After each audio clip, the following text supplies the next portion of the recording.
Graça e paz do Senhor Jesus a todos. Hoje nós vamos estar gravando Jeremias 41, que é uma continuação, como tudo, né? É continuação, exceto alguns capítulos que param e retomam e voltam ao passado, mas a maioria tem uma sequência. E como eu falei no capítulo anterior, que o Gedalias não quis acreditar que o Ismael, filho de Netanias, que era da tribo deles, estaria vindo para matá-lo. E resolveu acreditar nele, ao invés de acreditar naquele que tinha avisado que ele viria com a intenção de matá-lo. E o que aconteceu? No 7º mês, esse Ismael veio até o Gedalias, e lá em Mispá, e levou consigo 10 homens. E sentou-se à mesa com ele, comeu com ele, foi bem recebido. E depois disso, os 10 homens que estavam com eles se levantaram e mataram a todos. Uma traição após uma refeição. Como nós já vamos ouvir falar de mais um caso desse quando chegarmos lá em Jesus. Senta-se à mesa, come como amigo, depois levanta-se e entrega a pessoa à morte. E foi o que aconteceu com o Gedalias. Ele foi morto pelo Ismael, e ele não só matou o Gedalias, como ele matou também todos os judeus que estavam ali em Mispá, todos os soldados babilônicos que ali estavam também. No dia seguinte do assassinato do Gedalias, antes que alguém soubesse, 80 homens estavam vindo com a barba raspada, com roupas rasgadas, e tinham feito cortes no rosto, no corpo, e eles vieram de Siquém, de Siló e de Samaria, trazendo ofertas de cereal, incenso para oferecer no templo do Senhor. E Ismael, sorrateiramente, os levou para a morte também. Então ele não só matou o Gedalias, todos que estavam com ele, judeus, babilônios, como também matou esses 80 homens que foram lá para se abrigar junto com Gedalias. Ele diz assim: quando eles entraram na cidade, os homens que estavam com eles, ele foi até esses homens chorando, falando: ai, vocês não sabem o que aconteceu, mataram Gedalias. Assim, um tremendo de um falsário, pilantra, enganador, características do diabo, Mas 10 desses homens imploraram a Ismael, dizendo: não nos mate. Sabe por quê? Porque nós temos trigo, cevada, azeite e mel escondidos num campo. Então, ele os deixou em paz e não os matou com os demais. Jogou os corpos deles numa cisterna. É um buraco que o rei Asa tinha feito para defender-se de Baasa, quando ele queria atacá-los. Ismael, o restante, ele tomou como prisioneiros.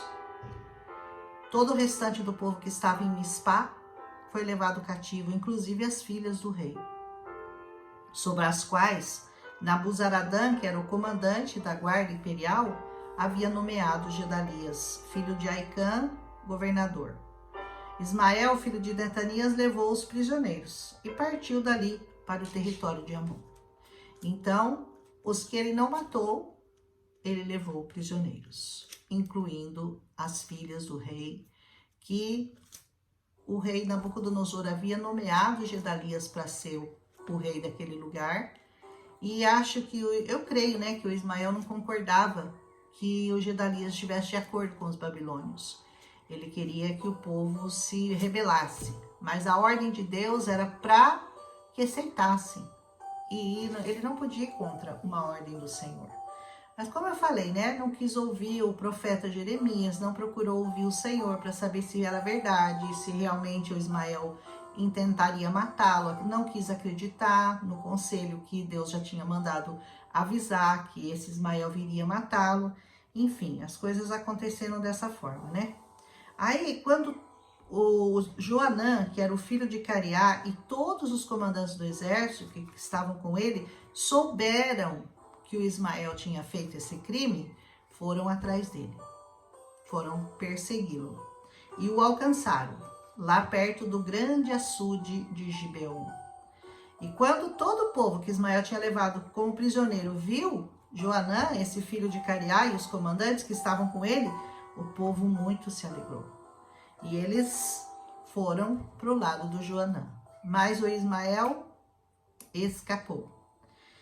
Ele e mais 8 homens escaparam e fugiram para o território de Amon. Daí o Joanã, filho de Cariá, e todos os comandantes que estavam com ele e que tinham restado, filho do Netanias, os soldados, as mulheres, as crianças, tudo, eles prosseguiram e foram até Jeruti-Quimã, perto de Belém, a caminho do Egito, onde eu vou visitar. Que coisa linda, né?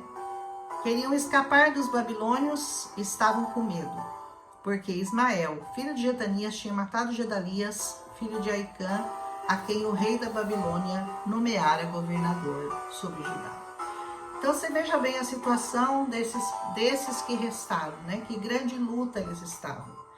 De um lado, um aperto, porque os babilônios queriam levá-los cativos. Eles tinham sido deixados lá, mas eles estavam com medo que os babilônios viessem buscá-lo. Ao mesmo tempo, agora eles estavam com medo do Ismael, que era do povo deles, mas que também estava lutando contra eles por não aceitar aquela situação em que o Gedalias tinha sido nomeado rei pelo próprio Nabucodonosor. Eu fico pensando, né? Quantas guerras, né? Quanta luta esse povo enfrentou. E por que a Bíblia relata todas essas guerras e todas essas lutas? É para nos alertar. Porque a nossa guerra não acabou. Enquanto nós estivermos nessa terra, nós estaremos em guerra. Talvez agora não contra o inimigo humano, mas a nossa guerra, a nossa batalha é contra a nossa carne, principalmente, que eu falo para você que você tem que vigiar, se vigiar 24 horas por dia para não pecar contra o Senhor, contra as potestades, contra o diabo. Esse já foi derrotado pelo Senhor. A grande batalha nossa é contra nós mesmos. Então nós não podemos deixar que o inimigo se aproxime e que nós não percebamos que ele é nosso inimigo. Nós vamos dizendo assim, ó, nós vamos achar que não. Ele não é nosso inimigo, ele não veio para me matar. Nós temos que estar muito atentos, porque ele vai chegar sorrateiramente na sua vida. E ele não vai chegar com cara de inimigo, ele vai chegar com cara de amigo para você. E de repente, ele vai tentar te matar espiritualmente. Esse é o grande ardiz de Satanás. Ele não vem com cara de diabo, ele não vem com cara de inimigo, ele vem com cara de bonzinho. Não, eu vou te ajudar, eu vou me sentar à mesa com você. E de repente, a intenção única dele é matar você e os que estão próximos a você. Porque muitas vezes numa congregação, quando um irmão se perde e morre espiritualmente, muitos morrem com ele. Muitos morrem com ele. E sabe por quê? Porque estão olhando para pessoas, estão olhando para homens. A sua relação única tem que ser com o Senhor. O olho tem que estar sempre voltado para cima, nem para a direita nem para a esquerda, para que você não caia com nenhum desses que caíram. Você tem que estar com os olhos fixos voltados para o Senhor e ouvindo a voz do Senhor. Porque se Gedalias tivesse dado ouvidos ao Senhor, talvez ele tivesse escapado, talvez ele tivesse percebido que aquilo que o Ismael trazia junto com aqueles homens era uma armadilha. E talvez ele não tivesse sucumbido e morrido, e jogado numa cisterna, num buraco, aonde ele os enterrou, junto com os outros judeus e junto com os babilônios que estavam naquele lugar. Toda atenção é pouco. Nós temos que estar constantemente vigilantes, orando, pedindo ao Senhor que Ele nos mostre sempre quem é que realmente está do nosso lado e quem está contra nós. Mas se o Senhor é por nós, quem será contra nós, né? O importante é manter-se firme, manter-se nas promessas, firmado na rocha, porque assim nós saberemos reconhecer quando o inimigo, mesmo com carinha de amigo, se aproximar de nós para tentar nos destruir. Amém? Esse capítulo é mais histórico, né? Mas essas batalhas, elas sempre têm um sentido espiritual. Amém? Um abraço em Cristo Jesus e até amanhã.